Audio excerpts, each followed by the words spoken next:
Hi friends, welcome to East Trend. சப்பாத்திக்கு பன்னீர் side dish ரொம்ப சிம்பிளா எப்படி செய்யலாம் அப்படிங்கறத பார்க்கலாம். ஒரு panல எண்ணெய் ஊத்திக்கோங்க. எண்ணெய் சூடானதும் ஜீரகம் சேர்த்துக்கலாம். ஜீரகம் பொரிஞ்சதுக்கு அப்புறமா பிரியாணி இலை ஒன்னு சேர்த்தாச்சு. பெரிய வெங்காயம் சின்ன சின்னதா கட் பண்ணிட்டு அதையும் நல்லா வதக்கிக்கோங்க. இஞ்சி பேஸ்ட் சேர்த்துட்டு நல்லா பச்சை வாசனை போற அளவுக்கு வதங்கினதுக்கு அப்புறமா தக்காளி சேர்த்துக்கலாம். தக்காளியை வதக்கி விட்டுட்டு பச்சை மிளகாய் 2 சேர்த்தாச்சு. கொடமிளகா சின்னதா கட் பண்ணது. இப்போ இது எல்லாத்தையுமே நல்லா வதக்கிக்கலாம். அடுப்பை லோ ஃப்ளேம்ல வச்சு இது ஒரு பக்கம் வதங்கிட்டு இருக்கட்டும்.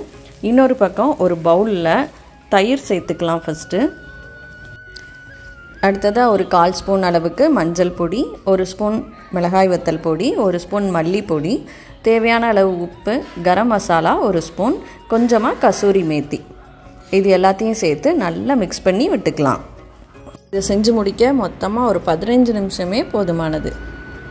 குக் ஆகிறது எல்லாமே சீக்கிரமே குக் ஆயிரும். இப்போது இது எல்லாம் நல்லா வதங்கிருச்சு. நம்ம மிக்ஸ் பண்ணி வச்சுருந்த தயிர், உப்பு, மிளகாய் வத்தல் பொடி எல்லாம் மிக்ஸ் பண்ணி வச்சுருக்கோம்ல, அதை இதில் சேர்த்துக்கலாம். சேர்த்துட்டு அடுப்பு ஃபுல்லாகவே லோ ஃப்ளேம்லேயே இருக்கட்டும். நல்லா மிக்ஸ் பண்ணி விட்டுக்கோங்க. லோ ஃப்ளேமில் வச்சு ஒரு 3 நிமிஷத்துக்கு மட்டும் நீங்கள் கலந்து விட்டுட்டே இருங்க. அதுக்கப்புறமா இது எண்ணெய் பிரிஞ்சு வரந்தனியும் குக் ஆகட்டும். இதை இப்படியே சாப்பிட்டா கூட ரொம்ப டேஸ்டியாக தான் இருக்கும். ஆனால் பன்னீர் சேர்க்கும் போது இன்னும் நல்லாயிருக்கும். இப்போ பார்த்திங்கன்னா எண்ணெய் எல்லாமே நல்லா பிரிஞ்சு வந்தாச்சு. இந்த ஸ்டேஜில் நம்ம பன்னீர் துருவி வச்சுருந்த பன்னீரை சேர்த்துக்கலாம். எல்லாம் கொதித்து எண்ணெய் பிரிஞ்சு வந்ததுக்கு அப்புறமா ஒரு 3/4 கிளாஸ் அளவுக்கு மட்டும் தண்ணி சேர்த்துக்கோங்க.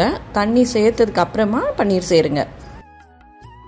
ஒரு 2 நிமிஷம் மேலும் கொதிக்க விட்டு ஆஃப் பண்ணிங்கன்னா ரொம்ப டேஸ்டியான சிம்பிளாக செய்யக்கூடிய சைட் டிஷ்ஷு ரெடி ஆயிரும். கண்டிப்பாக இதை நீங்கள் ட்ரை பண்ணி பாருங்கள். இதை லஞ்ச் பாக்ஸ்க்கும் கொடுத்து விடலாம். ப்ரெட்டுக்கு நடுவில் வச்சு சாண்ட்விச்சாகவும் சர்வ் பண்ணலாம். ரொம்ப டேஸ்டியாக இருக்கும். ரொம்ப சிம்பிளாக செஞ்சு முடிச்சிடலாம். நீங்களும் ட்ரை பண்ணி பார்த்துட்டு எப்படி இருந்தது அப்படிங்கிற உங்கள் ஃபீட்பேக்கை எனக்கு கமெண்ட் செக்ஷனில் சொல்லுங்கள். இந்த வீடியோ உங்களுக்கு யூஸ்ஃபுல்லாக இருந்துச்சு அப்படின்னா கண்டிப்பாக நம்ம சேனலுக்கு சப்ஸ்கிரைப் பண்ணுங்கள். தேங்க்யூ.